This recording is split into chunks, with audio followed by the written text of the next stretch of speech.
Hello, people. So some of the themes here I've covered before, but I think that it's very important. Um, a little bit of a shine from the light coming down, if you're wondering. But I find that there's some issue with this laptop. If I move it around, it's sort of the screen goes all over the place. There's some sort of static issue. I don't know what's going on still at the moment, so I'm just going to keep it in this position. Um, the issue I want to talk about is empowerment of people. It's something that I feel is very important. And I don't want this to sound like just a rant. Um, Although I admit that personal frustrations certainly factor into this. Recollections of things I've been through and what I call empathetic anger. That is to say, understanding the position that someone else is in, the frustration that they feel because I've been through it myself, or really considering what it would be like to be in their shoes. That's where a lot of the contentions here are. That's what a lot of them are based on. Um, where to start? I mean, I'm going to give a few examples because I think I could talk about any one of these things and make a whole video about that specific. But I'm going to be a little bit general just because I think it comes into the general theme of empowering people. I think institutions have to listen. They have to listen. By institutions, what do I mean? I mean those powerful organizations, bodies, companies that play a role in basically shaping people's lives and in influencing public discourse, society. So we think of the government, we think of media outlets, we think of the judiciary, we think of big companies. All of these things, and those are just some broad examples. Some might say the monarchy and religion can be included there, but I think that's a little bit more of a matter of debate in terms of the role it has in people's lives directly, in the way that the others do. I mean, for example, faith is a personal matter. You either believe or you don't. No one forces you to go to church or to a mosque. A monarchy, you could be a Republican or a royalist. I'm not saying there isn't debate around those issues, but I think the others perhaps are a bit more direct on people's lives. Um, Certainly in terms of religion, when it imposes values onto others, then it becomes very contentious. But by institutions, and specifically thinking of the aforementioned government, media outlets, judiciary, and big companies, all of these bodies, these groups, form a very big role in people's lives. Yet there's so much frustration out there. Living in the UK, I think the British have a reputation for complaining a lot, and I think we do. But I think that there is a lot of unnecessary bureaucracy in this country. I think a lot of problems are avoidable. Now, there are definitely worse places in the world, no question about it. We do not have the sort of crime levels, violent crime levels, as, for example, some parts of Latin America. I mean, it's not even close, not even close. Um, we don't have the depth of corruption that can be seen in some parts of the world. We have corruption, we have examples of corruption, but not to that depth.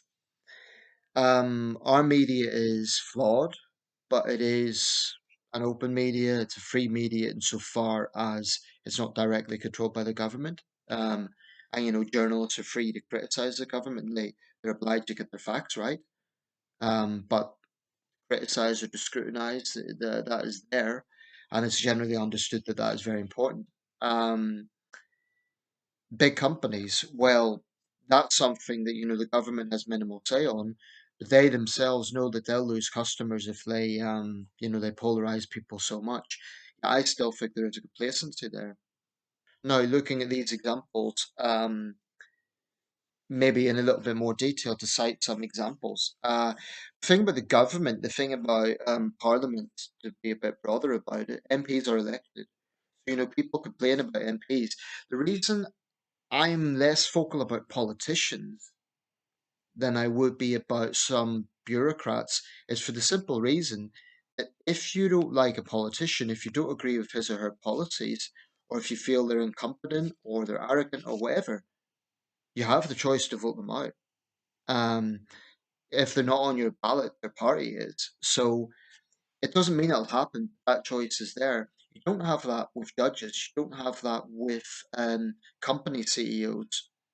So the reason I'm less vocal about politicians is I think they're, in that sense, more accountable than the others. They just, it doesn't mean that they're not arrogant, doesn't mean that they're not, there can't be examples of corruption, but I think at least the choice is there to vote them out. Now, I'm not saying that wherever there is power, there should be voting. That's, I don't think it will be workable, and I'm not saying that, but I think there should maybe be more elected roles in some positions of power. I'm not suggesting that the head of Tesco or the head of Network Rail and every powerful position should be elected, but certainly, I would say the head of the Sentencing Council should be something akin to the police commissioners of England and Wales. Um, because as it stands, I'll start with this one because it's one I feel very strongly about. They're the body responsible for issuing sentencing guidelines to judges in England and Wales. There's a Scottish equivalent and a Northern Irish equivalent, and they're probably structured in a similar way. I know less about them, but certainly the Sentencing Council for England and Wales, that's what they do. They form sentencing guidelines. So when people say that sentencing is too soft and they say that judges are soft, a large part of this actually comes down to the Sentencing Council. Now, I don't really agree that judges have their hands completely tied. I think sometimes judges make a decision to go for a softer option when they shouldn't. So I don't entirely agree that judges simply have their hands tied. I think the Sentencing Council has a lot to answer for. Now, as an example, I've just been going through my paperwork, and I don't think the relatives will mind me bringing this up because it's here, and they would certainly want exposure on this. Um, I came across this leaflet. It was handed to me a while back, Justice for Our Boys. I didn't really know the context because some of the language is a little bit. Firstly, I'll just read this out. Firstly, let me thank you on behalf of Fighting for Justice for reading our story. On the 26th of January 2018, our boys were making their way to a 16th birthday party when they were mowed down and murdered by terrorists. So my mind is thinking, what incident was this? Was this one of those London attacks? Was it? I'm trying to work out. I looked a bit further into this. I looked at the boys' names, and it turned out, well, what actually happened was a drink driver knocked them down. Three young lads, whose lives taken away. You can imagine the pain and the anger that their parents have been through. Now, the drink driver responsible got 13 years custodial sentence and 13 years, 13 and a half years, I should say, and 13 years driving ban. Now, the sentence, people could say that's too soft, and I would agree with them. I think it is. I think it should be 20 years, or at least 15 years. But what I find inexplicable, 13 years driving ban. Now, to me, if you kill someone, especially free people, you should never, ever, ever be allowed behind a wheel again. I cannot understand this 13-year thing. So that means that 14 years, this drink drive killer can get behind a wheel again. The way it's written is a little bit misleading in the sense that it says murdered by terrorists because that would designate a terrorist attack, whereas it was a drunk driver. But regardless, the family have obviously suffered, and they're insinuating here that I'll just read it out a bit more actually. Ever since that day, the establishment, Metropolitan Police, and the CPS have conspired to keep the truth from all of us. Now, I don't want to wade too much into this either way because I don't know all the details. So it would be wrong of me to say I totally agree with them. What I see from that is a family that's suffering and want answers, and maybe they feel that the truth wasn't like, although a guy is serving a long prison sentence, maybe they feel the way it was handled. That was 2018, and I've just looked, and they're still online. If you type in "fighting for justice," it'll come up on Facebook if you're interested in that. But I hope they get some degree of closure and more answers or something. But that's what I find inexplicable. Why does this guy get only 13 years driving ban? Why not life? I cannot see any rational argument why someone who has taken a life, maybe not deliberately, but from the recklessness, is allowed behind the wheel again. That to me is insane. It's insane. And it's an example of how the Sentencing Council is out of touch because they have issued that guideline for whatever bizarre reason. Um, I think when it comes to youth gangs, there's so many cases of people standing up to them and paying with their lives, or this depraved gang culture where you get one teenager who's literally, it's very depressing to even think about, but chased by a gang and murdered. There's something very depraved and evil there. Yet the outcomes don't match the gravity of the crime, in my opinion. Now, I appreciate that with sentencing, it's who has the magic wand of this is the right sentence or that is the right sentence. Um, but I do think there's a consensus that with certain types of crime, sentencing is just too soft. And, it's not just me. I think there is a widespread feeling out there. I think the majority do feel that way. Um, so the Sentencing Council should be listening to that. So I sometimes feel immensely frustrated. I look at this because I've been a victim of serious crime in the past, and I look at this and think this is not necessary. They can really, really, really listen to public opinion and realize that people feel that their sentencing is just too soft. So they should increase it. That's the obvious answer. But they're not going to because they're ideologically stubborn, because they're in a bubble. I don't know. Recently, there's been talk of the blob, the so-called blob of the civil service. Now, I've thought a bit about that, and I wonder is there some truth in it. Tory ministers have complained about this, and Tory backbenchers as well. I don't know. I'm somewhere in the middle. I do think there's an arrogance in the Tory party where they think, and I made a video about this before, where they seem to think it's one rule for Tory MPs and another for everyone else. So, if they get called out for for the wrongdoings, that doesn't mean that it's a conspiracy.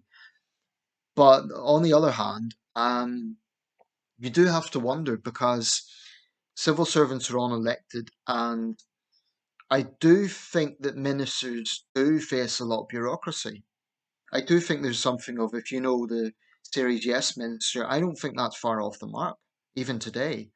I do think the ministers who are trying to get something done find themselves with this wall of pushback from ideological civil servants. Those civil servants should be serving the public first and foremost. And I've no doubt that some do and they work hard, but I wouldn't totally dismiss this idea of the blob. The way the Tories talk about it, like in conspiracy terms, maybe that's a bit exaggerated, but I do think that there is culture in the civil service that has to change. That's arrogant, that's in a bubble, that does not understand public opinion. Whereas ministers, you can say they do or they don't, but they are elected and they know that their job is on the line with the public if they mess up. Um, so I think there's something in that. Media outlets.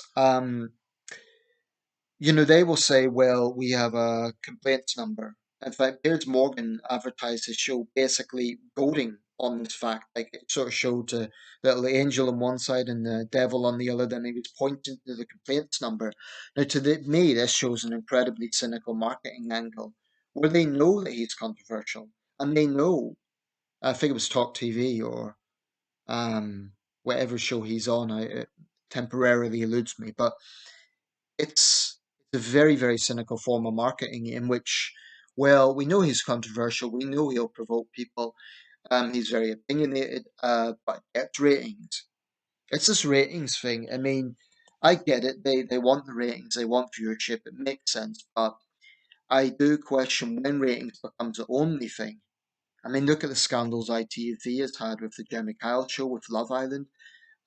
It's all about ratings, and I think that is pretty repugnant because their duty of care to guests, their duty of care to be professional. I think it all goes out the window when ratings are involved, and I think that is very sad.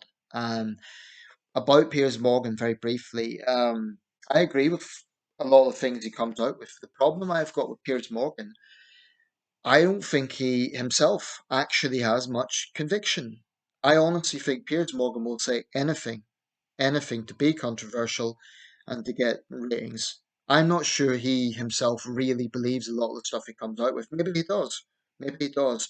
But the reason I say that is there are times that he's attacked people, some of his guests, who have taken positions that he has basically taken, but he's just being contrarian for the sake of it. Um, for example, he's criticized some far right types for being anti Islam, but Morgan has criticized Islamic extremism. So, it's a cynical and very dishonest strategy, I think. Um,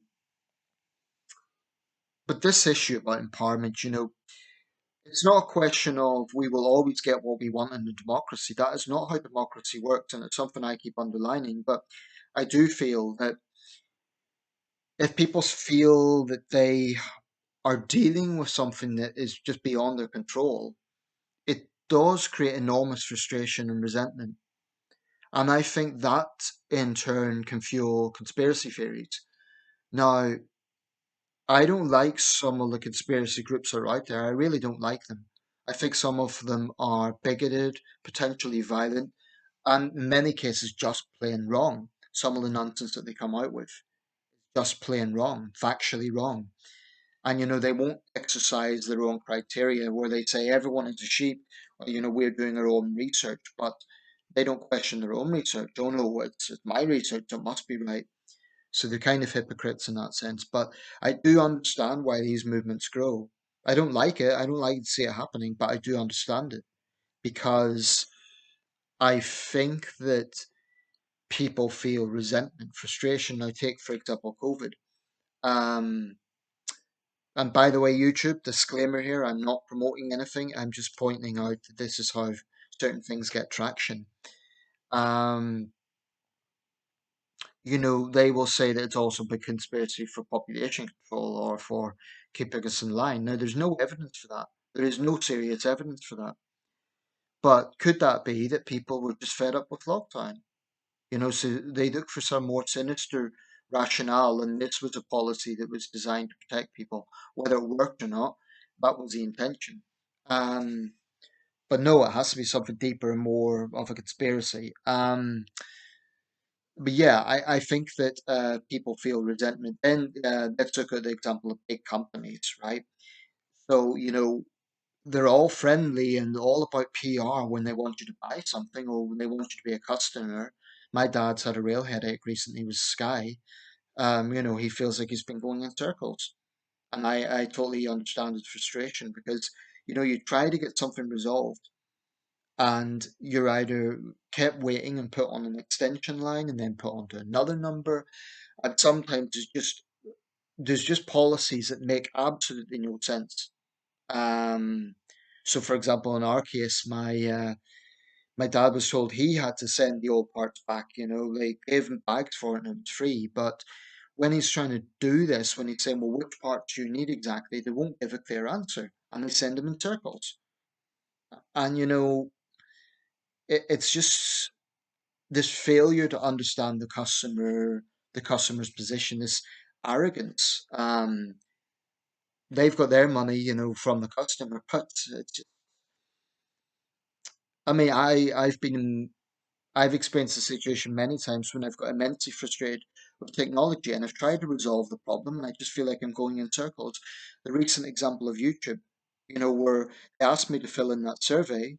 I went to fill it in. It was not a short survey, no indication of how long it would take. I ended up giving up and I ended up speaking to sort of an advisor.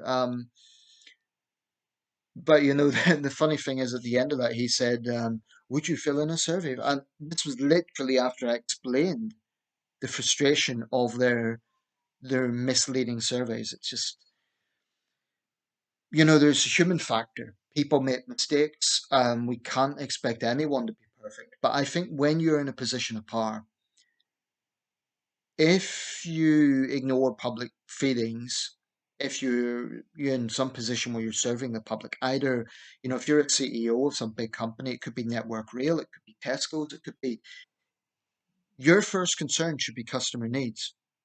So if prices are rising I think they have an obligation to explain why and to justify it, and as a goodwill gesture, to freeze their own salaries. You know, I think many people feel infuriated, for example, with the railways, that regional managers are getting more than the Prime Minister of the United Kingdom, yet to many people, it's a system that isn't fit for purpose. So just there are so many things out there. I feel that public anger can be cooled down a little bit if there was just more empathy, if there was just more sort of an acknowledgement of we get it, we know this is stressful, and we're going to do something about it, rather than this computer says no attitude. It's something I think this country has a big problem with. Um, we can see this even with the recent crisis in Sudan. Germany evacuated its citizens immediately. So did other countries. With Britain, they're told that they have to make their own way to the airport. Or the infuriating thing is check online. If you're in a war zone and you're frantically trying to get out, it's not convenient to just check online. And not everyone would have Wi-Fi. Not everyone, older people perhaps, might not have a smartphone.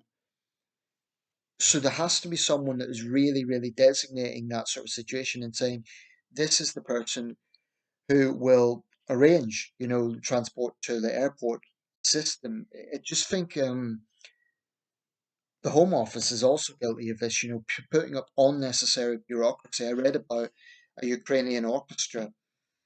Uh, they were going to perform in the UK, and at the last minute, their visas were denied. No reason given, just denied. All the paperwork they'd went through. And I'm thinking for all that we are doing good things in terms of arming Ukraine and supporting refugees in other areas, that's just inexplicable. This computer says no attitude, which is it's just infuriating because it takes away basic common sense. Now, I'm not saying that every problem can be easily solved. I'm not saying that it's just a case of pressing one button or one little soundbite. I appreciate that some things do require more detail and not every problem is the same. But I'm convinced that resentment and cynicism grows when people feel that their voice is being ignored. So if they want to make a complaint about something, that process should be straightforward. I'm not saying that the complaint is always right. We'll get some people who will complain over nothing. I appreciate that. But the process should always be straightforward. They shouldn't be going in circles. Yeah, I just feel that there's so much bureaucracy that is unnecessary. And I think that fuels a lot of this. Anyway, I'm going to wrap this up. I've certainly been there. I've had a lot of frustrations, and sometimes I have to force myself to change subject, to distract myself. If you feel like you're going in circles, it can be immensely frustrating.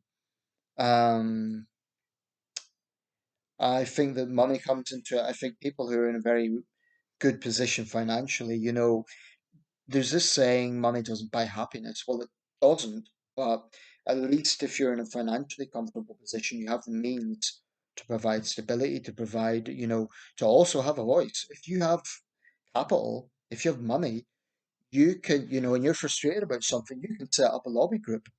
You can set up some sort of protest group, or, you can fund those things. For me, I'm someone who is feels passionately about a lot of things. I try to raise awareness of them. I try to generate discussion on these things with these videos. But in terms of, the financial aspect, I'm not in a position now to do a lot of things I would like to do. Um, so maybe one day, maybe one day. Anyway, I'll wrap this up because I don't want to just go in circles. But really, there's something not right when there is a disconnect between people and institutions. That has to change. Institutions must listen. I'm not saying they can please everyone all the time, but at least the majority, at least get some sort of sense of what is the consensus here. Let me know your thoughts.